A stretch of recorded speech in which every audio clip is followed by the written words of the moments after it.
I want to take a second to show you a little bit more of my design process if you're interested in that. I've got this area up near my mailbox where the sweet shrub is that I have wanted to turn into a garden bed. And I was going to actually make it my non-native garden bed. I was going to have my peonies up there and daffodils and all kinds of stuff like that. But then I realized, like, if I'm trying to spread the word about native gardening, then one of the things I probably want to do is have my front and center garden bed, the one that's right out by the road, be a native garden to kind of like be an exemplar, right? Right now, my gardens are closer to me for me to enjoy, but this one would be more of a to the public kind of experience. So, first of all, like, I wanted to create some repetition with the rest of the garden that you can see from the road, so the foundation bed and the wooden path bed. So I started by listing, just kind of brainstorming plants that I like and plants that I have already, and it was this big list. And then the kind of thing to do next was to narrow down this list and figure out what I wanted, right? And I know the sun conditions on most of my yard, my lawn is part sun to full shade, really close to full shade, honestly. And one of the things that I knew that I would be working with is right here, right now, there is a dogwood tree. It's probably like this tall. So I would say maybe 2 or 3 years old that has shown up right at the edge of the road. So not a good spot for it. So I knew I needed to move that, and I knew I wasn't going to move the sweet shrub. And that's kind of where I started, right? I went and I measured out the space. So it is, as it stands now, about 21 feet wide on one side, 9 feet-ish long, and then about kind of 12 feet of it is on the wooden pathway. So then I was just going to make it kind of like a rounded edge. That's how I have it kind of sitting there right now, just mulched, not really being anything. And I don't have to stick to this size or this shape, but that's what I wanted to try to work with. So the first thing I did is I measured out where my mailbox was, where this sweet shrub is, since it's not going anywhere, the Calycanthus floridus, and then I tried to think about where this dogwood tree could go, which has really been, I think, the pickle since I moved in. I didn't want to get rid of it. It kind of felt like a blessing, like I moved in and I was like, oh, we have a little volunteer dogwood tree. But then figuring out where to put it was always kind of the big question. They get to about 15 to 30 feet wide and tall. So they're a small tree, but they're also not a small tree, you know.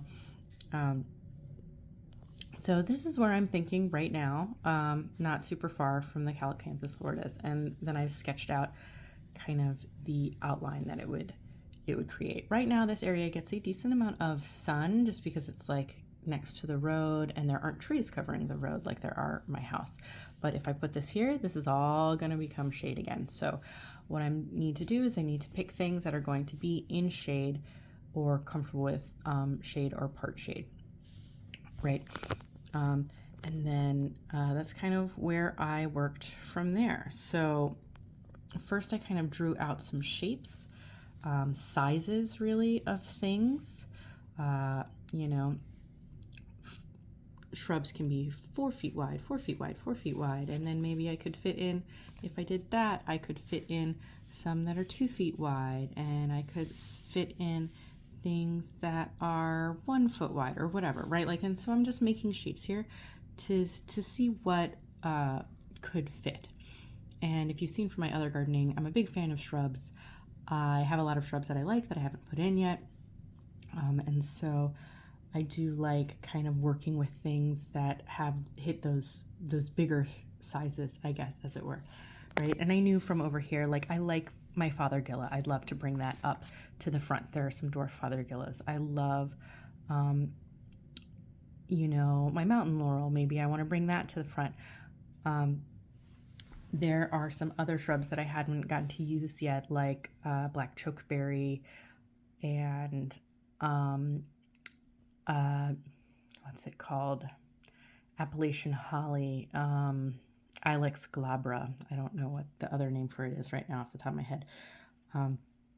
So there's all kinds of things, all kinds of shrubs that I like that I want to pop in here. Plus, I've really wanted some pink muhly grass for a while.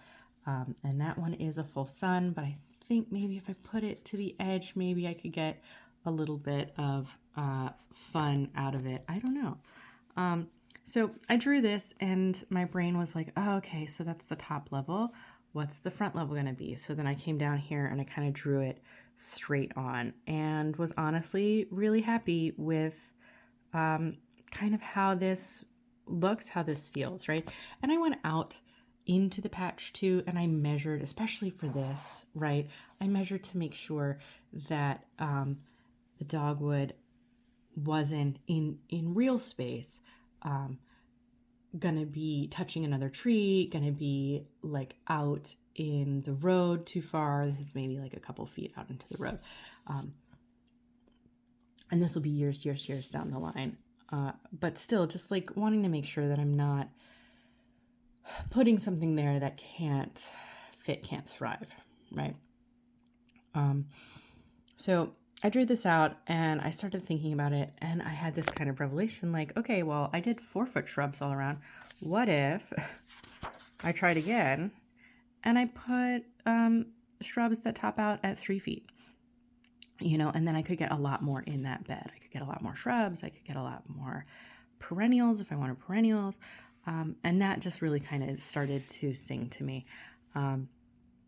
And so I drew it out like this and I really loved the way that it looked. And I was already starting to get ideas about what could go where, right? Like I wanted to put that grass in the background and then I decided I could put an aster here because it could be small and it could grow up throughout the year.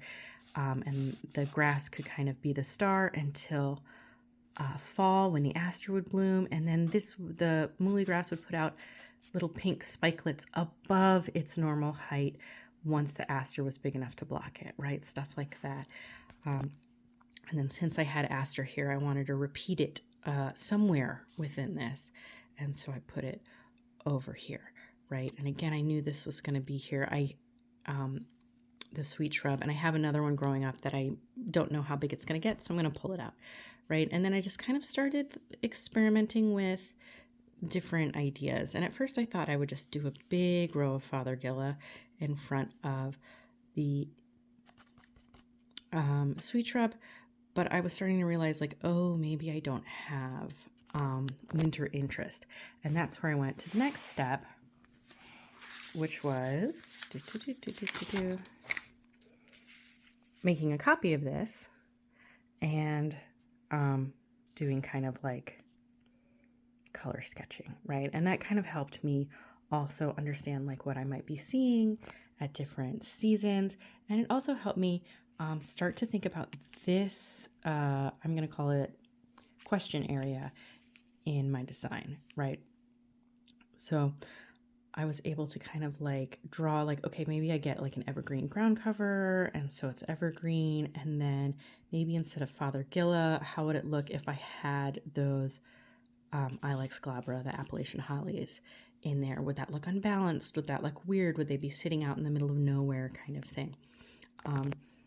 And I was able to draw it and I could see like, oh yeah, like this looks really interesting.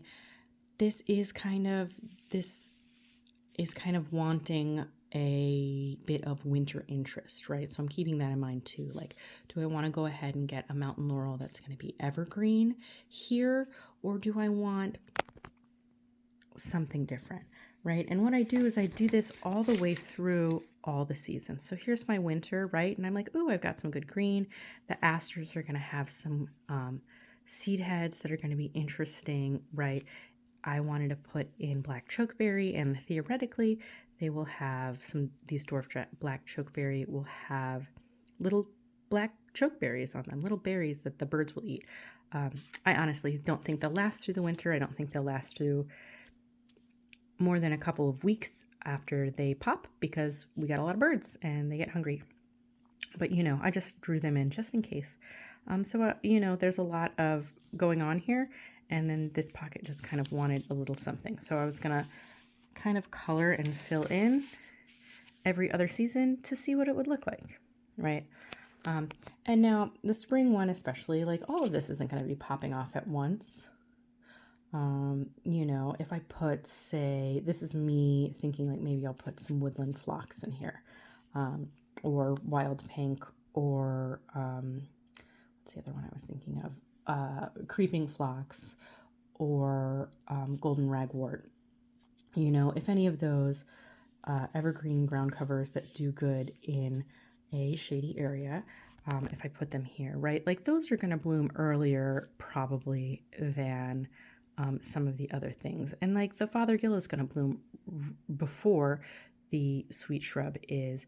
And if I put a mountain laurel here, right, like it'll bloom before then, but I would still count it as part of the spring. So it's just, I'm putting it in here to kind of get an idea, but I know that there is never going to be a moment when I take a picture and it looks like this, right, with all these colors happening at the same time. But it does kind of give me an idea, like, wow, there's a lot that's going to bloom in spring. And that's kind of a shade garden thing, right? Like when you make a shade garden, they're going to bloom before the trees leaf out. And then it becomes kind of a tapestry of green, and you are looking at textures, right? Which is where my summer garden comes in. And you would have the small little holly, the boxwood like leaves on the holly there, the really big leaves of the sweet shrub, the wide flat leaves of the dogwood shading everything. I've got grasses in here. I was thinking maybe some ferns around, right? The darker leaves of the black chokeberry versus the lighter leaves of a dwarf Fothergilla.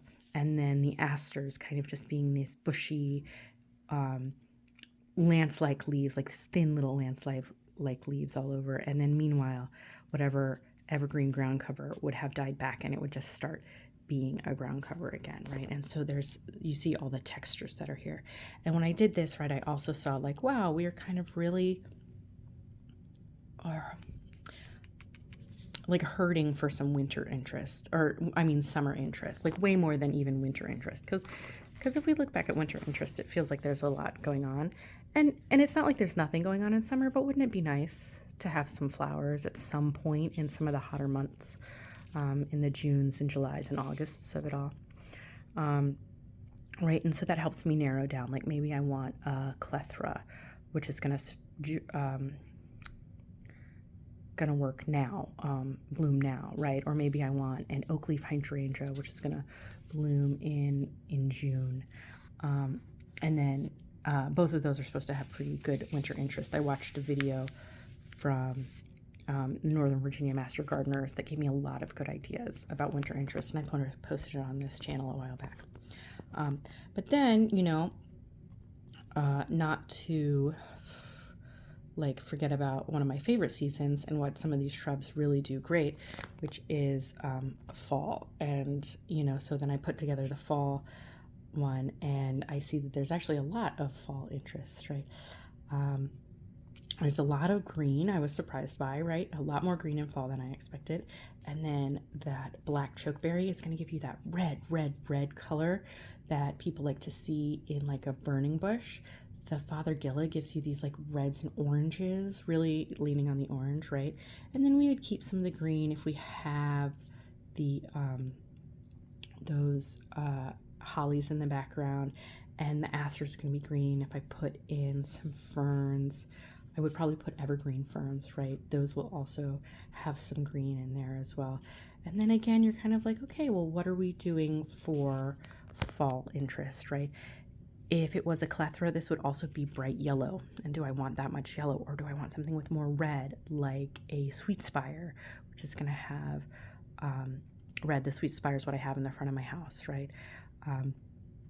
Do I want an oak leaf hydrangea, which is also going to have like a deep burgundy? I think I tend to like the oranges and the reds in fall, And also, since I have such a big yellow bush, like maybe I don't want another yellow bush right here. Or do I want more green, right? I want to keep that mountain laurel there, and let that be green and be green year round, right? And these are the questions that I ask myself. And again, this isn't all going to happen at the same time, right? Like different things are going to change colors at different times. And it's just, yeah, so that's just kind of the process. And right here, I started drawing oak leaf hydrangea blooms on there. That would be like pink, thinking that maybe that's what I wanted to do. But I'm not entirely sure, right? I started to maybe second guess myself a little bit at the end there. If you've watched to the end, I am curious, what do you think I should put here in this spot right here? Do you think we need more green in the winter? Do you think it would be nice to have a pop of pink flowers in late spring, or whitish pink, yeah? Or would it be nice to have like an oak leaf hydrangea or a clethra to get flowers in June? Or would it be June and July?